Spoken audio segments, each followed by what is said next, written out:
함께 은혜 받을 말씀의 제목은 민수기 13장 25절에서 우리 33절까지 말씀입니다. 구약 성경 민수기 13장 25절에서 우리 33절까지 우리 함께 합독하도록 하겠습니다.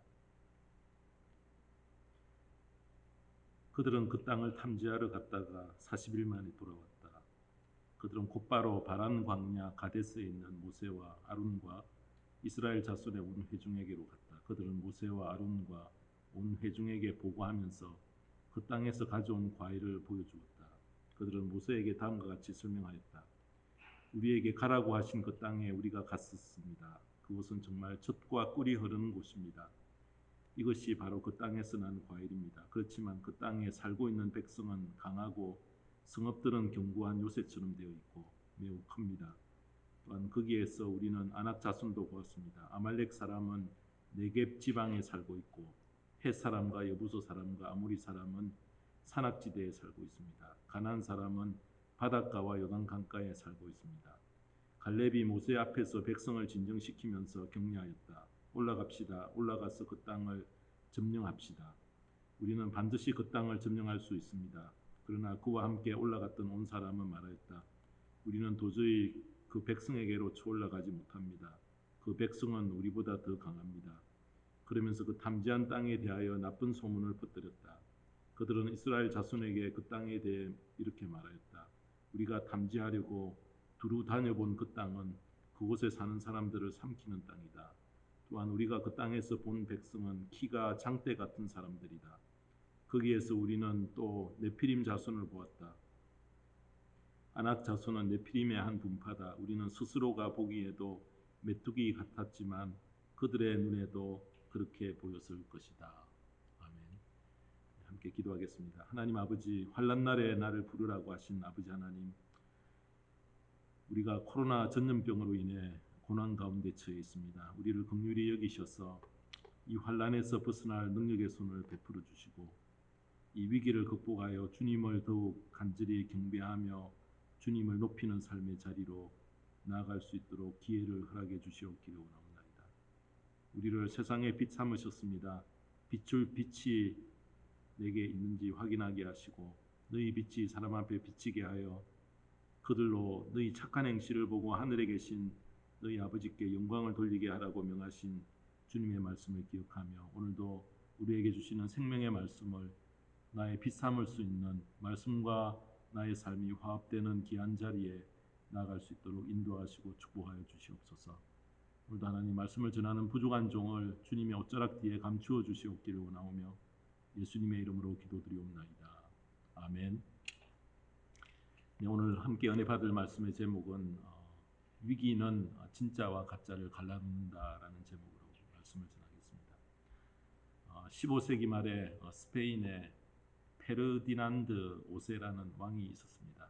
하루는 이 왕이 어떤 신통하고 유명한 점쟁이에게 이런 말을 듣습니다. 왕께서는 마드리갈이라는 곳은 아예 절대 가지 마십시오. 그곳 마드리갈에서 왕이 장차 죽을 것입니다. 점쟁이가 가지 말라고 한 이 마드리갈에는 마침 왕의 별궁이 지어져 있었습니다. 점쟁이가 뱉은 그 말 때문에 좋은 별궁을 지어놓고도 21년 동안 왕이 가지를 않았던 것입니다. 그러다가 한 번은 왕이 지방을 여행하다가 어떤 작은 촌락에 이렇게 하룻밤을 지내게 되었는데 거기서 큰 몸살을 앓게 되었습니다. 그때 왕이 신하에게 묻습니다. 이 지방의 이름이 무엇이냐 물었더니 옆에 있는 신하가 대답하기를 내 폐하 이곳은 마드갈레입니다 라고 답을 했다고 합니다. 그때 왕이 깜짝 놀랍니다. 지금 왕이 머물고 있던 마드갈레가 점쟁이가 가지 말라고 했던 마드리갈과 발음이 아주 비슷했기 때문입니다. 실제 다른 장소였고 비슷한 이름이었는데 그 말을 듣는 순간 왕의 가슴이 철렁하여서 주체를 하지 못합니다. 아이쿠 이제 나는 죽었구나. 그러더니 정말 얼마 있지 않아 왕이 죽고 말았다고 합니다. 이 왕의 죽음은 몸살 때문에 죽은 것이 아니고 바로 두려움 때문에 죽었다는 것입니다. 좀 극단적인 예가 되지만은 바로 이렇게 두려움이 우리의 삶에 미치는 영향이 얼마나 큰지 모릅니다. 지금 예외 없이 모두가 두려움에 빠져 있습니다. 이런 시간이 얼마나 더 길어질지, 끝난 후에 어떤 일이 전개될지 너무나 막연하고 끝이 안 보이고 참 답답합니다. 바로 이런 위기의 때에 내 믿음이 분명히 드러나게 됩니다. 매달 버는 수입이 있어야지 생활할 수 있는 분들이 얼마나 많습니까?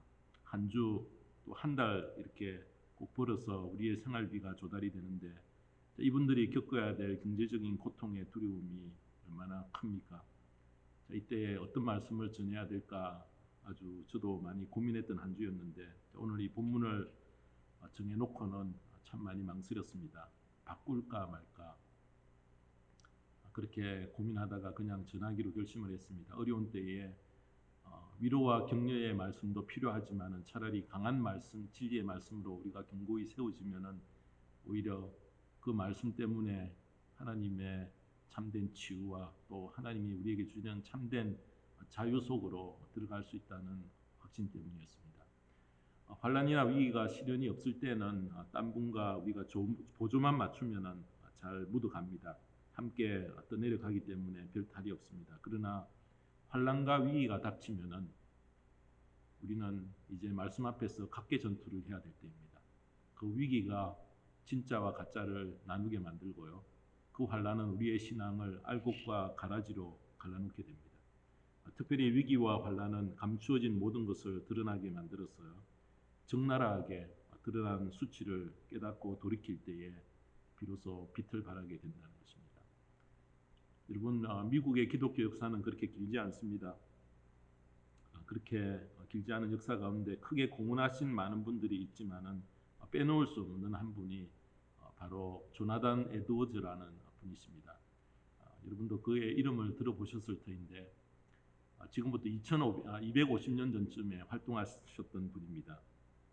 미국 건국의 정신의 기초를 놓았고요. 위대한 설교자이고 저술가이며 당시의 대각성 운동과 성령 운동에 함께 참여하셨던 그런 분으로 저희들이 살고 있는 바로 프린스톤에서 뉴저지 프린스톤에서 생애의 마지막을 보내셨던 분입니다.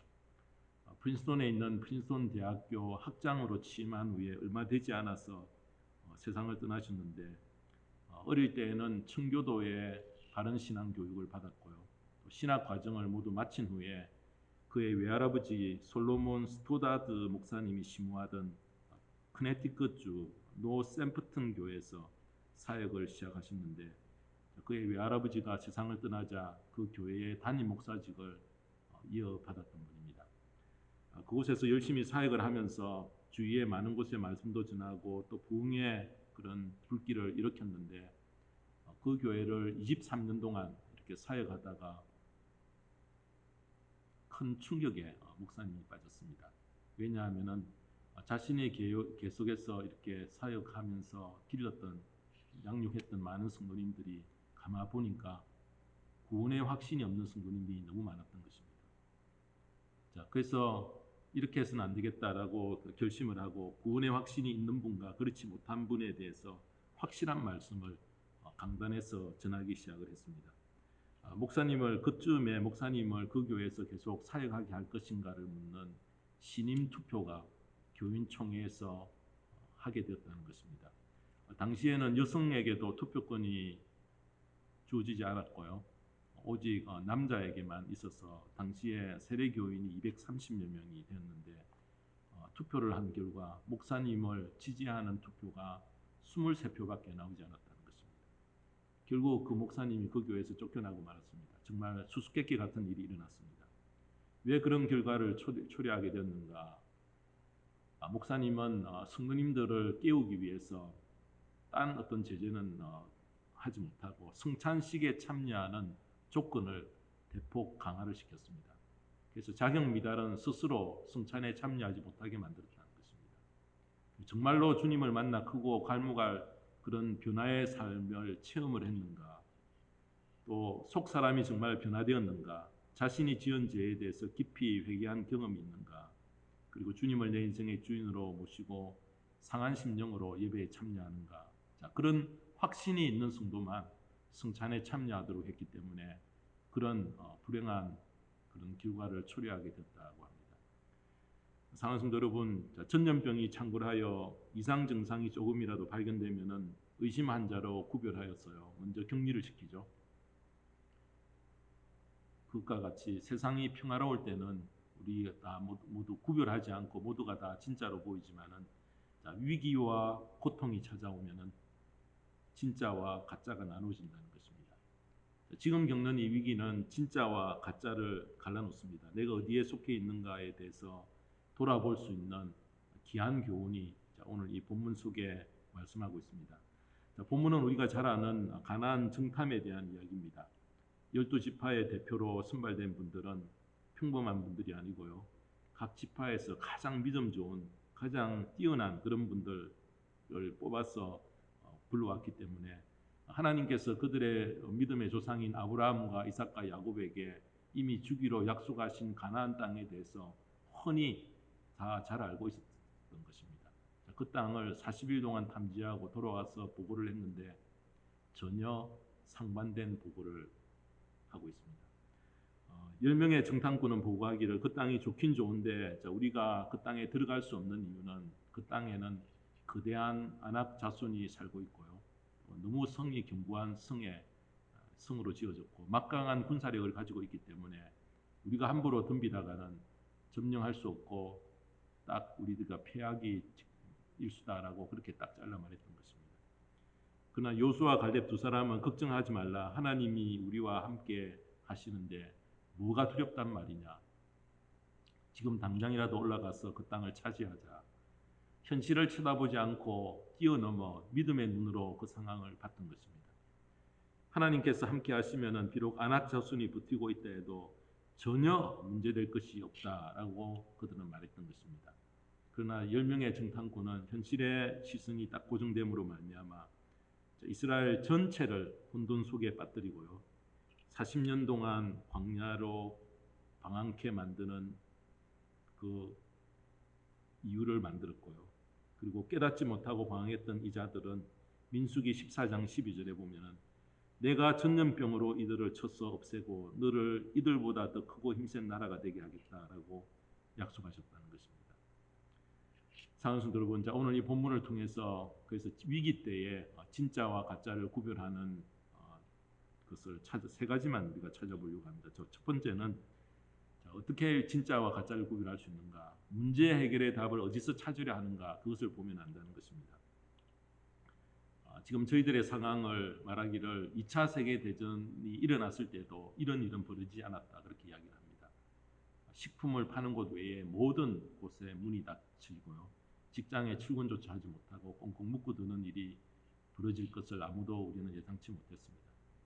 코로나 바이러스가 이렇게 일어나서 이렇게 일어난 기막힌 현실 앞에서 우리는 생각과 마음과 시선을 좀 가다듬고요. 해결과 위로의 답을 어디서 찾아야 할까라는 것을 고민해야 된다는 것입니다. 한 달 전에 우리가 평온하게 지냈던 바로 그때로 돌아가게 되기를 우리는 모두 간절히 바라고 있지만은 다시 회복될 날이 반드시 오겠지만 이번 경험은 굉장히 큰 영적인 도전을 우리에게 제시하고 있습니다. 바로 문제 해결의 답을 어디에서 찾아야 할 것인가에 대해서 12명의 정탐꾼이 그 해답을 우리에게 줍니다. 10명은 눈으로 확인되는 그 현상에 집중하고 있었습니다. 믿음의 사람 요수와 갈렙은 눈으로 확인되지 않는 하나님이 행하실 일에 그들의 모든 시선이 가 있었다는 것입니다. 위기를 당할 때에 바로 진짜와 가짜가 어떻게 어디서 갈리는가, 여기에서 갈린다는 것입니다. 시선이 어디에 고정이 되어 있는가, 문제 해결의 답을 어디서 찾으려고 하는가, 무엇을 보느냐의 차이인데 눈에 보이는 그 현상에서 벗어날 수 있는 믿음을 가졌는가, 그렇지 못한가, 바로 그것이 관건이라는 것입니다. 눈에 보이는 현실에 집착하는 분들에게 나타나는 특징 한 가지가 있습니다. 여러분, 그것은 불평입니다. 그들이 당한 그 상황 전체가 불만족, 불평으로 가득 차 있습니다. 그러나 믿음의 사람인 여호수아와 갈렙은 성경에 기록은 없지만은 어떻게 정탐했을 것 같습니까? 한번 상상해 보십시오. 그들은 발자국을 옮길 때마다 여호와여, 여호와여라고 부르짖으며 하나님의 뜻을 보여달라고 기도했을 것입니다. 여호수아와 갈렙의 입에서는 악평과 불평은 한마디도 없었을 것입니다. 그들은 해결의 답을 전능하신 하나님 안에서 찾으랬고 세상의 시선을 빼앗기지 않았습니다. 그래서 30절에 보면은 우리는 반드시 그 땅을 점령할 수 있습니다 라는 믿음으로 백성들을 격려하기에 충분한 굳건한 믿음을 가졌습니다. 사랑하는 성도 여러분, 자, 오늘 우리가 당한 사건이 어떻게 전개될지 아무도 모릅니다. 정치 지도자들이 수습을 잘 하여서 위기를 넘길지 아니면 긴 고통의 터널로 우리가 들어가서 오랜 기간 동안 함께 고통을 짊어져야 할지 모르지만 믿음의 사람은 이 위기가 하나님이 허락한 손안에 분명히 들어있는 일인 것을 알고 하나님은 위기를 통해서 진짜와 가짜를 구별하시고 계심을 마음속에 꼭 명심하시기 바랍니다. 요수아와 갈렙이 보여준 모범을 우리가 따를 줄 알아야 합니다. 하나님이 우리를 위하시면은 누가 우리를 대적하리요? 라는 믿음의 무장이 우리에게 절실히 필요합니다. 여러분, 호랑이에게 잡혀가도 정신을 똑바로 차리면 산다고 했습니다. 그래서 이사야 41장 10절에서 우리 11절의 말씀이 이 위기 때에 우리가 붙잡아야 될 큰 위로의 말씀으로 저는 생각합니다. 내가 너와 함께 있으니 두려워하지 말아라. 내가 너의 하나님이 떨지 말아라. 내가 너를 강하게 하겠다. 내가 너를 도와주고 내 승리의 오른팔로 너를 붙들어 주겠다. 풍랑과 고통의 시간을 통해서 가짜와 진짜를 가르며요. 알곡과 죽정이를 나누십니다. 사랑하는 여러분, 이런 위기 때에 문제 해결의 답을 우리가 세상에서 찾으려고 하지 말고 주님을 부를 때에 응답하시는 하나님을 이번에 절실히 꼭 경험하는 저와 모든 성도님 되시기를 주님의 이름으로 축원합니다.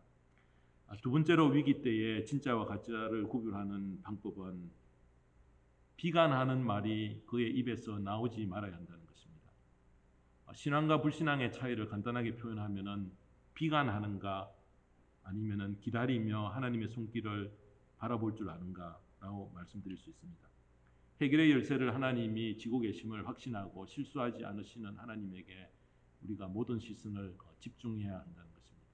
그런데 해결의 열쇠가 없다고 여기면은 당연히 우리는 비관에 처할 수밖에 없습니다. 요수와 갈렙은 그 땅은 정말 아름다운 땅입니다. 빨리 들어갑시다. 격려하는데요.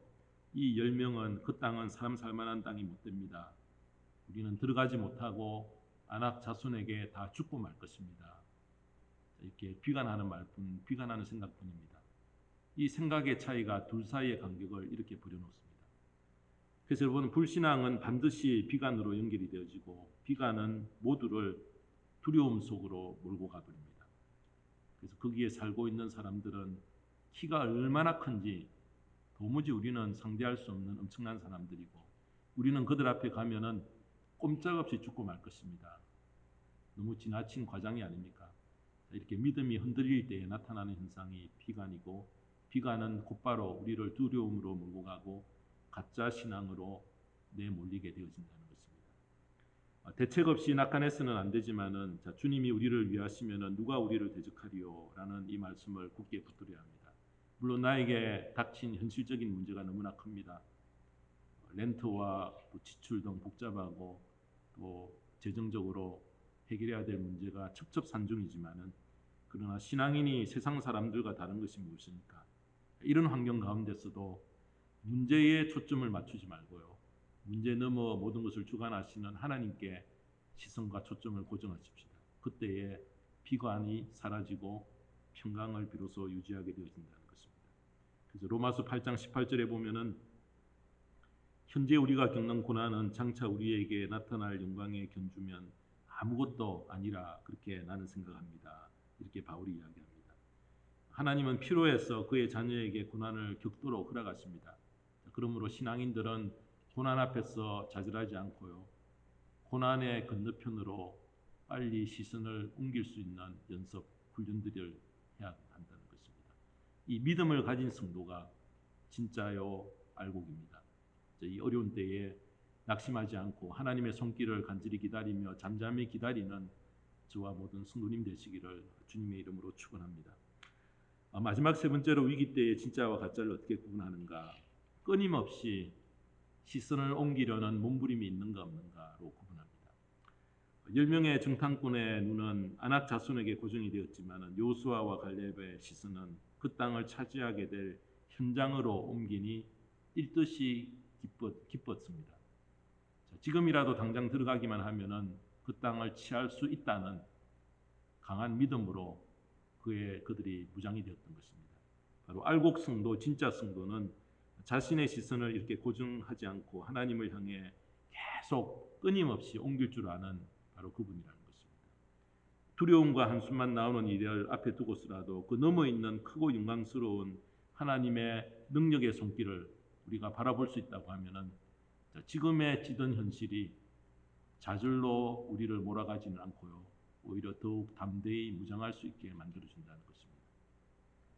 힘든 문제와 장애물이 앞을 가로막고 있을 때에 끊임없이 나의 시선을 신앙 안으로 또 하나님께서 예비하신 그 비밀을 간직하고 시선을 옮겨가는 노력을 우리가 끊임없이 계속 할 수 있기를 바랍니다.